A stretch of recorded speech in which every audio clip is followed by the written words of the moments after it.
Well, hello there, you're watching the press preview. A first look at what is on the front pages. Time then to see what's making the headlines with the political editors of The Sun and The Guardian, Harry Cole and Pippa Crerar. Welcome back to both of you. Haven't seen you for a while. So to the front pages then, let's check out those to start with. The Eye leading with the suspended prison term given to former BBC newsreader Huw Edwards for accessing images of child abuse. The Metro is disdainful of that sentence. Their headline, Lucky Huw. Similarly, the Daily Mail says disgraced, reviled, but not a day in jail. While the Sun sums the story up with one word, sickening. The Express quotes from the judge's sentencing remarks describing Edwards' reputation as being in tatters. In other news, the Telegraph leads with Sir Keir Starmer defending his acceptance of favours from the Labour peer Lord Ali. The Guardian has news of 2 firearms charges brought against a man who it's understood was moments away from trying to kill Donald Trump yesterday. The Times hears that the government wants to make working from home a right, partly because it boosts productivity.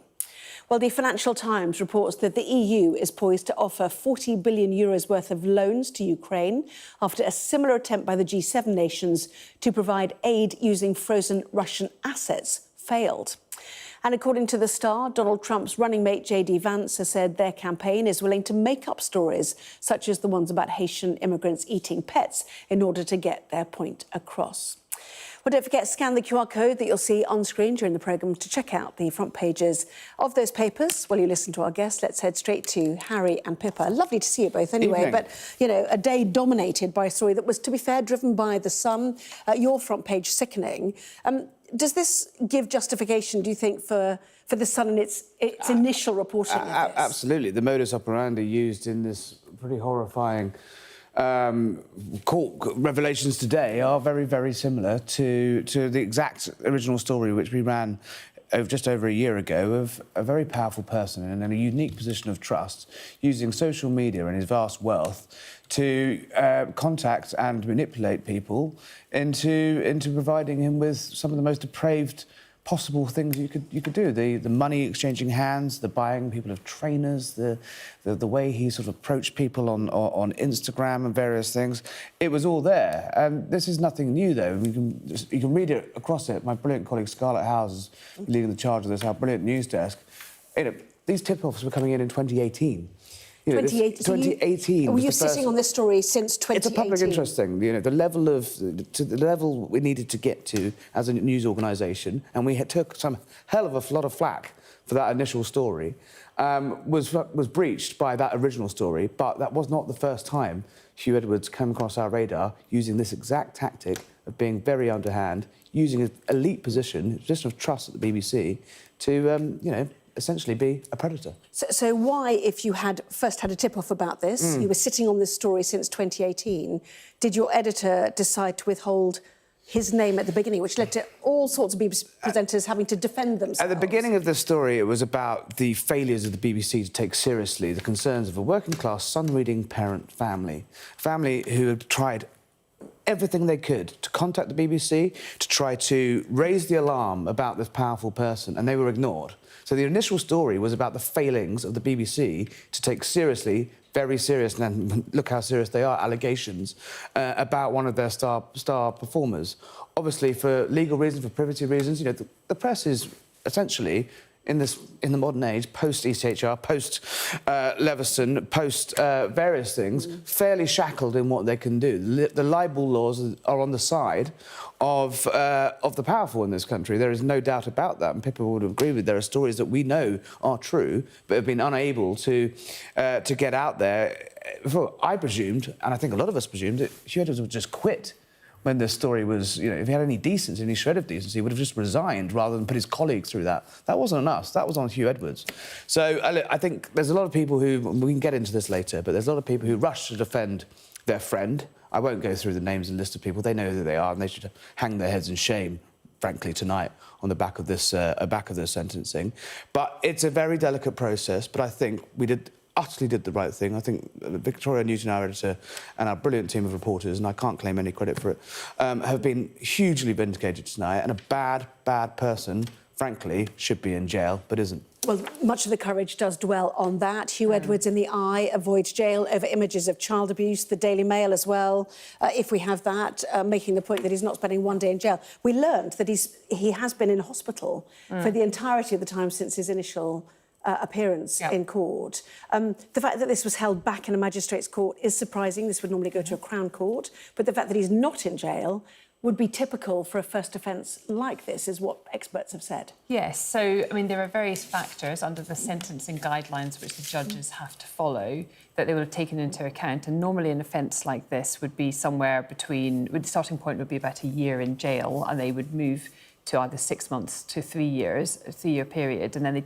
what the judge has done in this case, and they said this in court today, was taken into account various factors, such as the fact that Hugh Edwards' mental health had improved since the time when these offences were carried out. So there was a recognition, they said, that of the severity of his offences, and that therefore he wasn't a risk to the public in the way that he might have been previously. That this was, as you say, Anna, his first offence, and that he pled guilty early. And the way the system works is that if somebody pleads guilty early, they're potentially saving the public purse a lot of money. The court system, which otherwise might have to go to a jury trial, is more straightforward if a judge can handle sentencing themselves. So those were all factors that the judge took into account when it came to the 6 months suspended sentence. However, they're not just on the front pages of papers, but over social media today.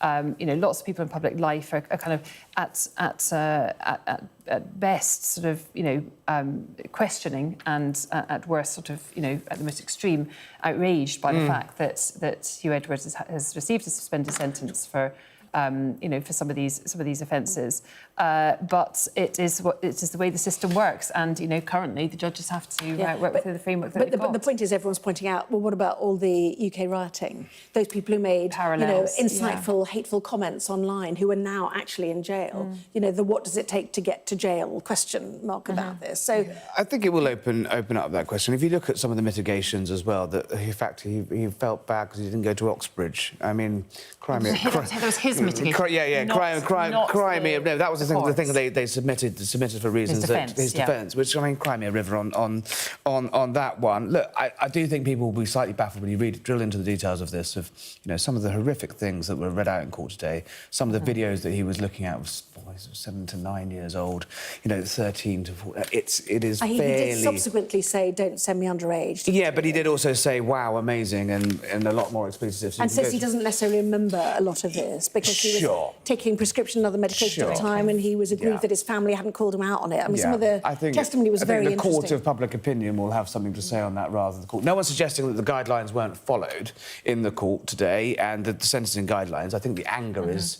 No one's suggesting that the judge has done anything wrong in here, but he's bound by these sentencing guidelines. I think the sentencing guidelines are what will baffle people, that you could be this depraved and manage to dodge jail. It is worth saying, though, as well, that under the sentencing guidelines, I mean, the most serious of these offences could be punishable by 10 years in jail, and that would be the person that created the images of these boys. And the next, so the next rung down, if you like, was the individual that sent, the convicted sex offender now, that sent Hugh Edwards these images, and he, I think, received a year. He got 12 months suspended as well. And Hugh Edwards is then therefore sort of 6 months. So it's kind of it's in line with those. The horrifying fact is that this actually isn't a particularly rare crime, and that's the terrifying thing. That actually, if you banged up every single person, every single pedo in this country that is sharing this sort of filth, privately, who gets caught. The prisons are already full, frankly. There's not enough room in prison for all these people. And that, I think, will, this takes this case to wake people up to that fact.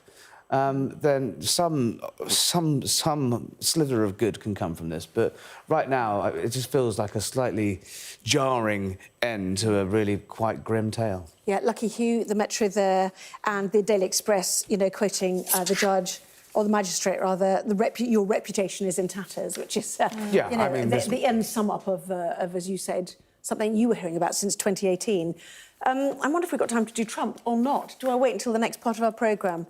I'm told to wait. Gosh, we've got that to come. And we've got Sir Keir Starmer as well, who defends taking favours from a Labour peer. Plenty to discuss in just a moment.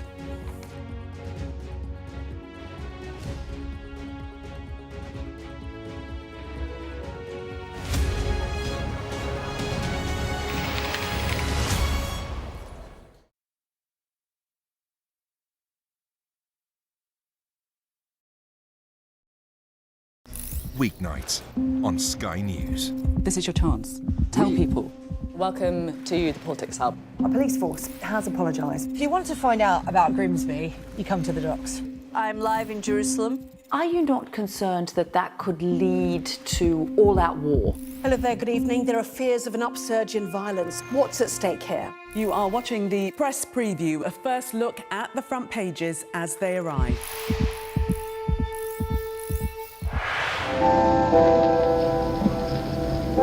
I'm Stuart Ramsey, and I'm Sky's chief correspondent. An enormous explosion has just come down. I think it was a monster just landed in between us. Hundreds and hundreds of people hoping to get north, ultimately to get to the United States. It's a border where they're not welcome, yet they keep coming. We saw snatch squads going in, grabbing people, taking them out and putting them into trucks, but taking them away. They make about 50 kilos of fentanyl a week. It's incredibly dangerous and toxic stuff. There's been an upsurge in deaths. The fighting between the gangs is getting more and more vicious. Is this now all your territory? Yeah. The battlefield is outside the barricades, which is over there. This is much more like a normal town. It's really sending a clear message that Venezuela is eager for change. We've been crushed. Free from wherever you get your news. We are in the middle of a forest, in a jungle really, and they're attempting to keep these men alive. This is real, hardcore emergency medicine. The information on this could bring down the entire network, not just in Iraq and Syria, but across the world. Sky News, the full story first. Hundreds of thousands of people have been using the beast for years to traverse Mexico, but it is really dangerous. Many people have died riding it.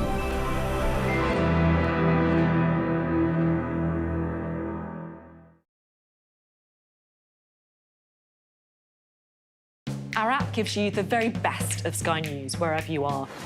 Breaking news, videos and analysis. Evidence of the crisis. Podcasts, watching us live. Live here from Washington. Wherever you get your podcast. All in one place. And all at just the touch of a screen.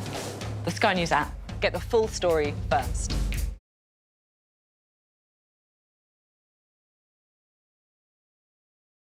There's always more to the news than a headline. We want to discover, to delve a little deeper, to find out what's really going on. Explanation, analysis, the people at the heart of every story. I'm Neil Patterson, and this is the Sky News Daily Podcast. So, by the end, we'll hopefully all understand what's going on in the world just that little better. Available wherever you get your podcasts. Well, welcome back. You're watching the press preview with me once again, Harry Cole and Pippa Crerar. Welcome back to both of you. Pippa, should we talk about what happened in Florida on Trump's golf course? Somewhat indefensible, it would seem, would it not? And a second apparent assassination attempt. The suspect charged, we know. Obviously, they're trawling through their social media accounts. There's so much still to find out about this. Yes, and it is really, I mean, it's an awful sign of the times, really, isn't it? And the sort of the political toxicity around, politics in the United States, that we've had two apparent assassination attempts on Donald Trump in as many months. You know, I think anybody, well, we've had his political opponents, Kamala Harris and Joe Biden, condemning the political violence. He himself has attacked them, accusing them of being the enemy within after the incident. You know, both sides slinging words at each other, but there are definitely questions again for some of the security teams around Trump. He had, after the incident at that rally, the chief of his close protection quit, and was forced to quit, and they stepped up the protection around him. But apparently he went, to use their words, off record and went and played a round of golf that wasn't on his agenda. And it was just a special, what do they call them? A bubble. Yeah, it was just one of the Secret Service. Secret Service bubbles, walking round the perimeter of the golf course that saw this rifle sort of peering through, this weapon peering through the bushes and fired at the individual who then fled. Yeah, I mean, But I it said could have turned indefensible. I out so think I mean differently. undefendable, don't Yeah. I? I think maybe he needs to stop playing golf if it's undefendable for him. Yeah, but then, you know, you the stop new playing- boss of the Secret Service, or the designate one, said it was textbook today.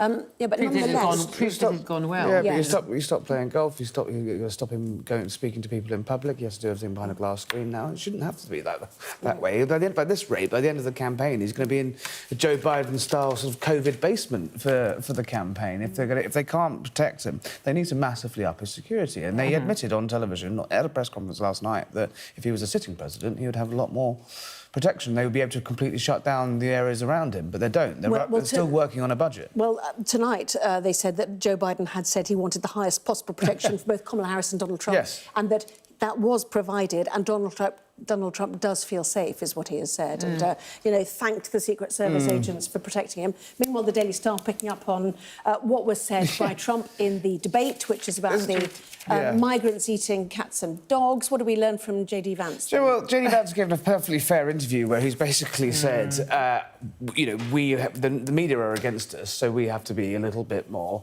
aggressive in how we get stories out there. At no point did he say we need to make up stories and therefore get them out there. He said we need to generate stories, as in we need to put the bellows under them as the campaign But didn't to he get use the stuff word out. create? He did. though? He did, said as he in- was but specifically create- asked. He said create. This is nonsense. The Guardian US absolutely made this story up today. Hillary Clinton retweeted. Hillary Clinton retweeted that The bastion Guardian. of truth. And Harry got very cross about it on X earlier. Your viewers can look for themselves. And after I seeing watched Harry it. tweet earlier, I looked at the clip, and the news anchor asked him specifically about this claim about Haitians eating cats and dogs in the USA, Haitian immigrants in Springfield and Idaho. And he responded saying that they needed to create stories. So Yes, I think the as in problem is... generate news. Well, you know what? It could have been taken the other way as well. Yeah. And given the Trump campaign's reputation for relationship with the truth, I think it was probably no surprise that people came to the conclusion that he was advocating making things up. Take lectures from Hillary Clinton on the truth. We have not got time to go there. 30 seconds left. Lady Yes. Starmer Looking attending fab. London Fashion Week in an outfit by a specific designer. Who paid for it is the question. And was it right that somebody paid for a lot of this It was stuff? on loan. The outfit was on loan. We've been Okay. round the house on that. So I this mean, does not she count is as part of the... styling it out. If there's ever, hit by a scandal on Sunday, walking at Fashion Week on Monday, you could say that you can see what the number 10 and Mrs. Starmer, Lady Starmer, think of this story. It is a bit weird, though. Why does a very rich couple need to have a Labour donor? Just as why do people need to take wallpaper? Why do Blairs need to take free holidays? Politicians walk into this trap all the time. What are they doing? OK, we will Buy talk your own more. dresses. Lawsuits, indeed. Harry Cole and Pippa Crerar, lovely to see you. Thank you very much indeed. Talk more in 11 on that and other stories, no doubt. Right now, here is the weather. So Tuesday, fine and sunny for most places, an area of high pressure dominating our weather. Much of this week is also looking settled. First thing then, Tuesday morning, rather chilly. Temperatures in single digits for many rural locations. Also some patches of mist around Ireland, expected to see some of the thickest fog. In the morning, fog, low cloud will burn away, temperatures steadily rising, expecting a top temperature of around 23 degrees in southeast England and eastern Scotland. Well, our press preview continues in Sky News at 11. A man appears in court in connection with a second possible assassination attempt on Donald Trump. That and our other top stories in just a moment.